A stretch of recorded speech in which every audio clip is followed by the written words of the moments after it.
Welcome back to MLB Central, presented by Hyundai.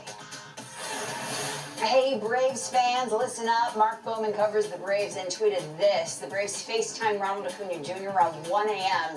and asked him if he wanted to be in right field tonight, and he started screaming and celebrating, and that is confirmed. He will play right field in Atlanta tonight. May 6th was the target date, but he is ahead of schedule. Yes, good news indeed, which leads us to Braves Cubs tonight here on the network. Our MLB Network Showcase game leads us to fill in the blank, gentlemen. It is very simple. The concept, and the first question is blank, is the most needed player to return from injury, coming off that Ronald Acuna Jr. tweet, to which you say, well, I mean, you could go so many different places. I think DeGrom right off the bat, but the Mets are holding place in the NL East. So I think for me, the most important person to have to come back is Chris Sale for the Boston Red Sox. I love Nate Eovaldi. He pitches to a 1, but they need that one guy to come back and take the heat off a bunch of other guys. Their lineup hasn't gotten rolling yet. I think it will. I think it's way too early to panic after 20 games, 18 games. But Sale, they need him. Well, I mean, they need the right Sale too. For me, before that tweet came out, I mean, I was kind of all over Acuna and the Braves coming back. He certainly brings it. Yeah, you know, Lynn back, and I need him back being Lance Lynn, like sub 2. You know what? And I need Eloy back hitting 35. And White Sox for me too. Defensively. You're going to go Astros, okay? No, the White Sox, you know. So yeah, the White Sox for me. Yonder and Alex, I don't know if you know this, but the guys get on me all the time about not watching movies. I don't like Hollywood. I don't really like.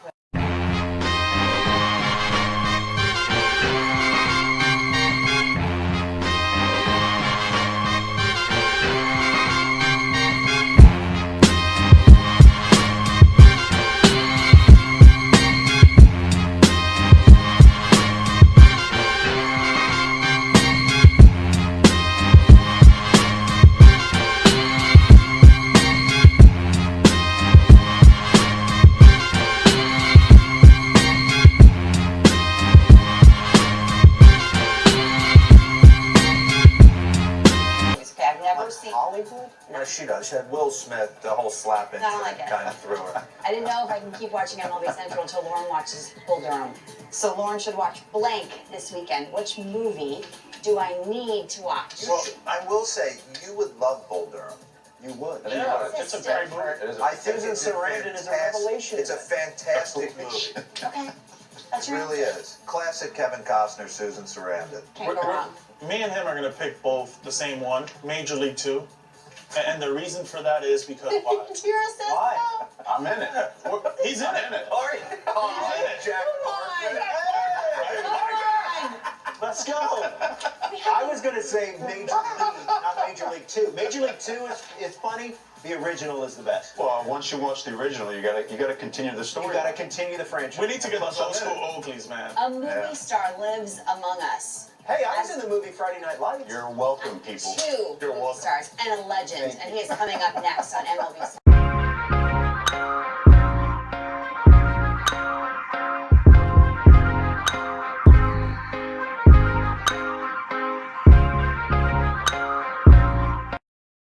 Central, this very special day, because we're going to get a chance. Time for weather on the ones. We did have some fog out there this morning, but primarily down to the south. They're Orange and San Diego counties, and it's lingering through the morning. Into the afternoon, it should clear a little bit, so patchy fog for the coastline down to the south. We continue to have areas of low pressure passing to the north. This one moving a little bit farther south will give us some more mid and high level cloud coverage into the next couple of days, and also a deeper marine layer. So you can see the clouds will be increasing as we move into tomorrow morning, and we can expect more cloud cover through the weekend. On to some low cloud coverage down to the south in Fullerton. You can see that low cloud coverage lingering, some mid and high level clouds streaming through as well. Now we have an area of low pressure that'll be approaching into tomorrow, and it's going to bring us some mid and high level cloudiness as well as the low clouds close to the coast. So we may pick up some mist and drizzle for places like the South Bay coastline. You can see we're expecting some clearer skies into the afternoon, but again, the mid and high level cloud cover will continue to stream through. As we look up to the north, those mid and high level clouds come in early tomorrow morning, and again, again, we'll still have patches of fog, especially for the coastline. And we may even see some mist and drizzle in those locations. Looking down to the south towards Orange and San Diego counties, where we've had fog throughout much of the morning into the afternoon, we'll continue to see foggy conditions, plus the mid and high level cloud cover streaming overhead. And again, a chance of mist and drizzle into your Saturday.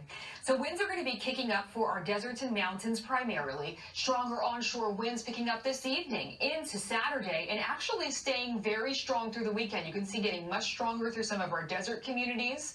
And this is going to be the case heading into Saturday night, gusting in the 40 and 50 mile per hour range, even the 60 mile per hour range at times. So this is going to persist all the way into Monday. And in fact, I think it's going to go beyond that. But right now, the wind advisory is in effect for the areas highlighted on your screen through 6 p.m. Monday. But again, this may be extended, it may be expanded. So areas north and west will probably be included in this. Generally, we'll see winds gusting in the 45 to 60 mile per hour range, but we're probably going to see some isolated gusts to 70. Temperature Saturday morning will be mild with the cloud cover in place. 50s and low 60s to start the day. 45 out in Big Bear, 71 in Palm Springs. Afternoon highs will be noticeably cooler for your Saturday, largely in the 70s and low 80s. Of course, closer to the coastline, we're even cooler than that in the upper 60s. 79 for Lancaster, still 98 out in Palm Springs. So temperatures are going to be running a lot closer to average for your Saturday. So we take a look at Lakewood, Universal City, Pasadena, Mira Loma, pretty much all right where we should be. Mira Loma a couple degrees above average, same thing in Universal City, but a lot closer to where we should be for your Saturday. As we look ahead to Mother's Day, temperatures cool even more, and especially into next week as an area of low pressure moves down into Southern California. So it will cool us off at the beaches, the basins, across the board. Temperatures in the basins 10 degrees below average by Wednesday, where we have a 10% chance of some rain. Now, the best chance of rain is going to be over the mountains, where we could see up to 1/4 of an inch of rain out of the storm. So again, we're still on the warmer side for our inland valleys tomorrow, much cooler into Mother's Day and Monday, back into the upper 60s inland Tuesday and Wednesday. And again, we do have that slight chance of rain. All the while, we're going to be seeing some gusty winds, not just for the mountains and deserts, but they're really going to be picking up for our valleys and the coastline as well. But they will be most prominent in the mountains heading into Sunday, Monday, and Tuesday as this storm approaches. Coming up at the bottom of the hour, we're going to talk more about our chances of rain with the storm. Balance issues, call today for your nerve damage screening. Your nerve patients, the first 25 callers will receive a free nerve damage screening at Well, we're already seeing gusty winds primarily for our deserts, but some of our mountain communities as well, gusting in the 30, 40, even 50 mile per hour range. Porter Ranch also seeing gusty winds out there earlier this morning. Now, the winds are going to get much stronger through the weekend as the onshore winds strengthen. So we do have a wind advisory in effect for the areas highlighted on your screen, primarily our deserts right now, but I think it will be expanded to include areas north and west. Right now in effect through Monday evening, but will probably be extended out through midweek next week.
Today, particularly for our deserts in the upper 80s, in the high deserts and 102 in Palm Springs. Still in the 80s inland as well, much cooler closer to the coastline. It will be a lot cooler heading into the weekend. So we still have somewhat stagnant air out there today, leading to moderate air quality throughout much of Southern California, but we're going to see more mixing with stronger onshore winds this weekend. A wind advisory is in effect for our desert communities. You're up to date. Stay connected on the go with the Spectrum News app. Watch your trusted Spectrum News 1 team live wherever you are, and stay updated on the local news and weather forecasts that matter to you. Spectrum News, your community connection, available on the App Store and Google Play. At Spectrum News 1, our weather experts update you with the information and the context you need, and we do it every 10 minutes.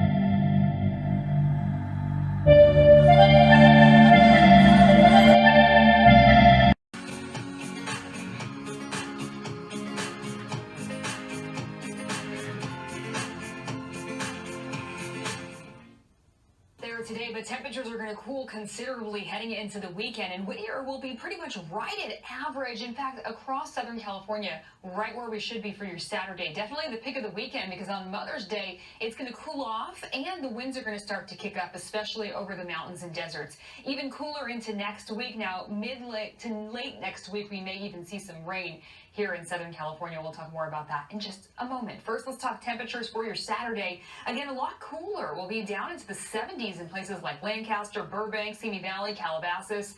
So about 5 to 10 degrees cooler than today in those locations.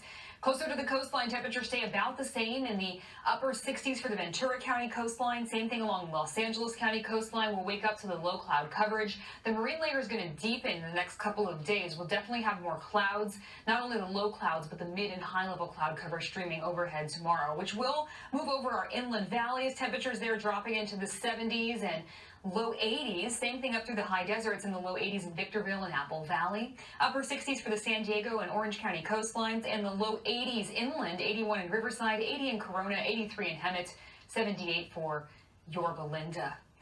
So we are going to see the high pressure ridge moving off to the east and areas of low pressure moving into the north. So that increases our onshore winds. That increases our cloud cover by deepening the marine layer. And this area of low pressure pinching off over Southern California into Wednesday and Thursday could potentially bring us some rain, but it's also going to bring us some gusty winds. So really Monday, Tuesday, Wednesday, Thursday, and Friday, we're going to be looking at windy conditions before high pressure builds back into next weekend.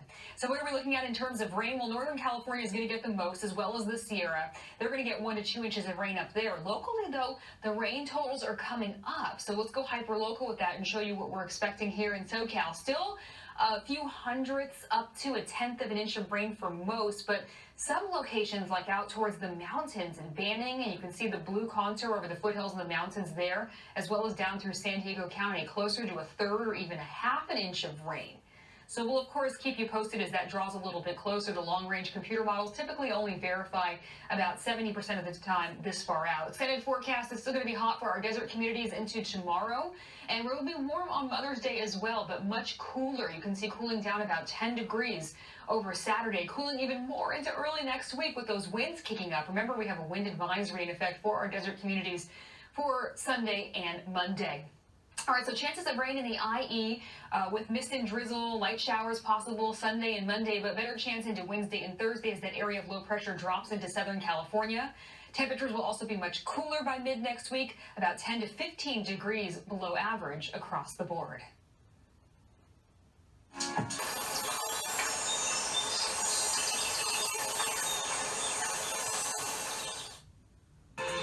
We'll be cooler heading into the weekend, and rain chances will pick up at times as well. You can see in Banning picking up on Sunday, Monday, but especially Wednesday and Thursday as an area of low pressure cuts off over Central and Southern California. So in terms of rain totals, generally we're looking at a few hundredths up to 1/10 of an inch of rain, but some locations, primarily our foothills of our mountains down in San Bernardino County, as well as San Diego County, closer to 1/3 to 1/2 an inch of rain expected.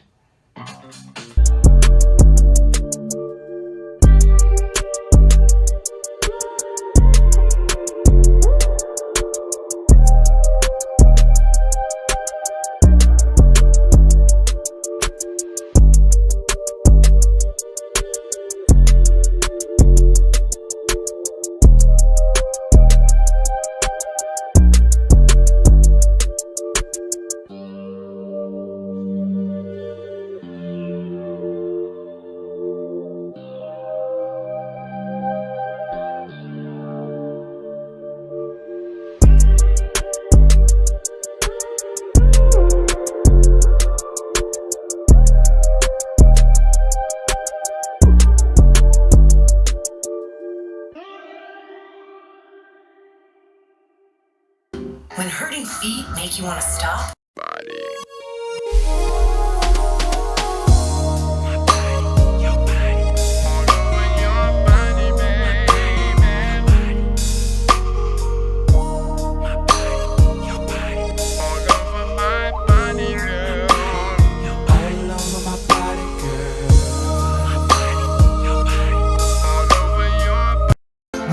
Off our season 17 premiere in Italy. From our home, Casa Isidoro, Mixed Rachel. Monday at 1 on Fox 11. and Terry Rakovich, co-founder and CEO of Jinx, and this is my rescue pup, Blitz. Several years ago, we were in a pretty horrific car accident. The injury was so significant, it left him paralyzed. Because he needed so much assistance, we needed a food that would work for him. We tried everything. After exhausting all of our options, we decided to make our own. Blitz is a fish lover, so he really enjoys our salmon recipe. Even at 12 years old, Blitz is able to keep up with his younger brother and go on hikes. Shop Jinx online or in-store. It's easy, you can even get picky. Whoever you are, there's a dog who truly cares. Helpful when you got a strip to just your underwear. Evening. Carol Leonnig, Pulitzer Prize-winning investigative reporter with The Washington Post.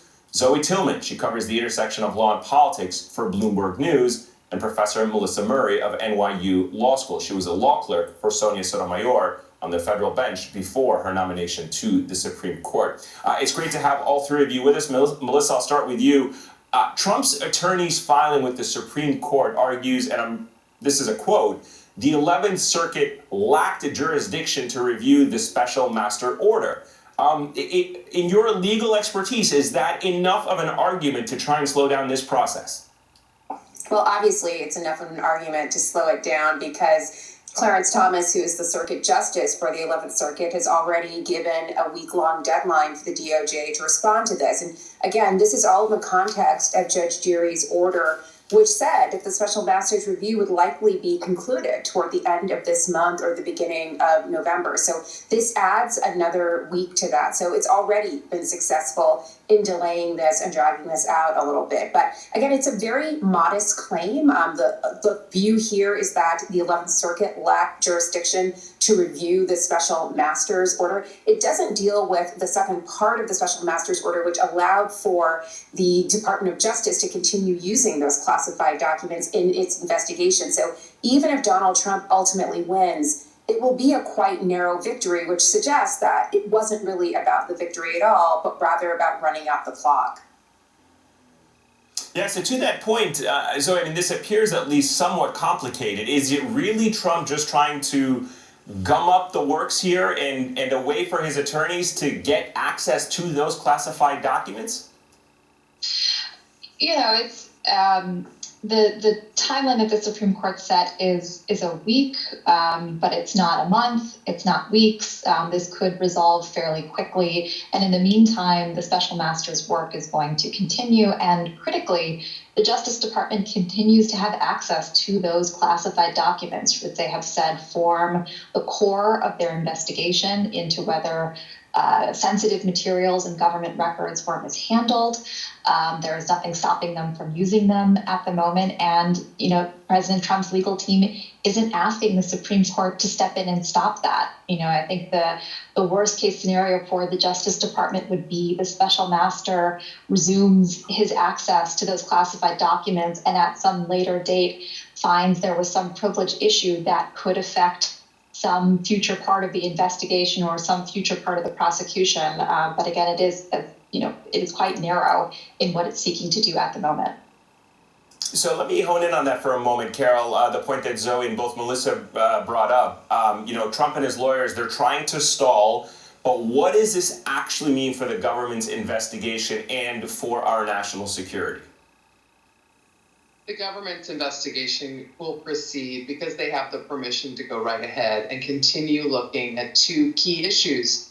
One, investigate all of the charges they believe they had probable cause to find evidence of, and that was the reason they were able to get another judge to issue a search warrant and approve their essential search of Mar-a-Lago, unprecedented to search a former president's residence, and something the Department of Justice didn't do lightly.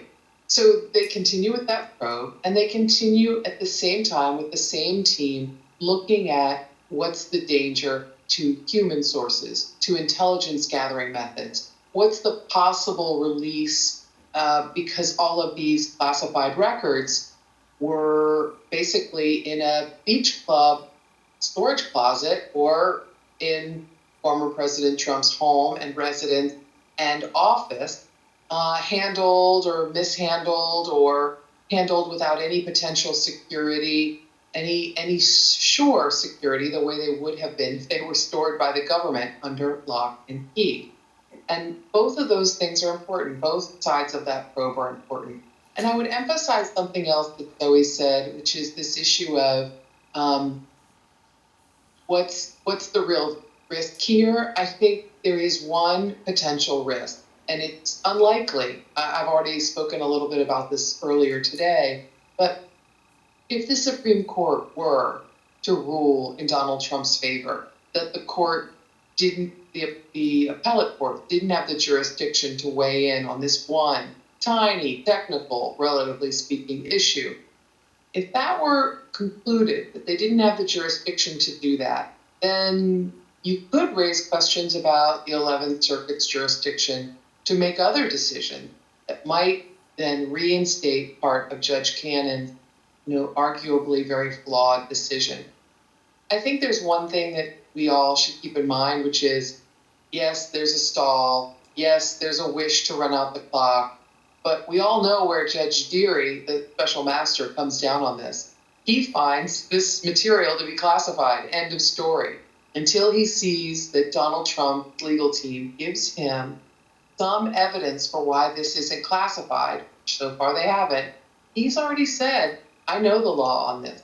I know we defer to the government in protecting our national secret. So it's hard to imagine his review finding something different than what he's already said.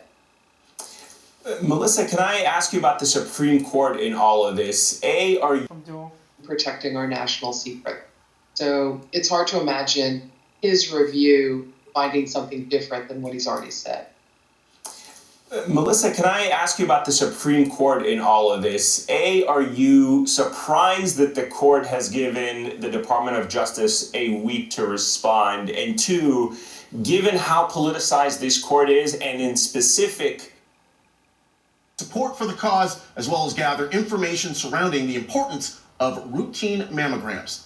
Stay with us. We'll be right back with more Rams pregame on Fox 11. As a doctor specializing in addiction medicine, I've been getting a lot of questions lately about Prop 27. The research is clear. Turning virtually every cell phone into a gambling device will drastically increase gambling addiction, while exposing millions of kids to online gambling. In fact, states that have legalized online sports betting have reported a 200% increase in calls to problem gambling hotlines. The last thing California needs is another addiction crisis. Please, get the facts and vote no on 27. Another dishonest Sacramento politician. I'm not gonna go and raise taxes. That was a big lie. Christy Smith backed the biggest property tax hike in California history, and Smith refused to stop a gas tax increase. The same Christy Smith who voted to lay off teachers and slash their salaries, Smith even raised her own pay.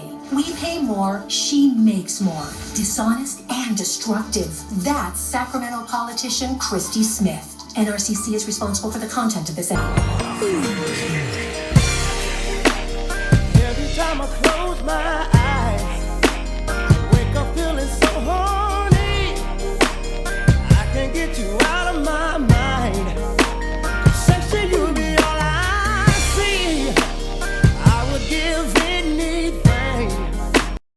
Very special for myself to be able to play with the NHL team here in Switzerland, and my grandma's gonna come, and all my family members, with some of them never seen me play live, so it's a special moment for myself, so thanks for everything. Yeah, same for me. I mean, this town's pretty much my whole childhood, so I grew up 5 minutes away from the rink. Yeah, it's gonna be emotional, and definitely gonna be a little nervous tomorrow, but let's get a win tomorrow. Me and Nino already said we need to win the game, and it's very important for us too. But yeah, I hope you guys have fun. I hope you guys enjoy the city, and for us, me and Nino, it's such a special trip and being here. So thank you guys for supporting us. We'd love it to be here in your country.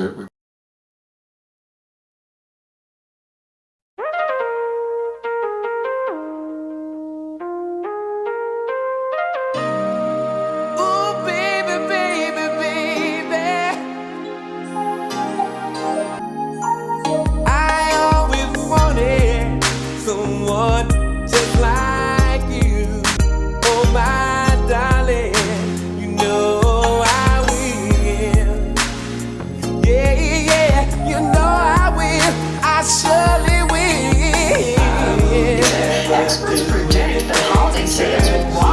4%, far below last year's growth of 16%. This is Sandra. She gets her financial advice from her mother. Everybody sure misses Frank. Can someone get that? SmartAsset.com. Take our free quiz and be matched with up to 3 vetted financial advisors. Vamos a usar mayor consumo energético para tratar de mantenernos a una temperatura estable. Va a aumentar el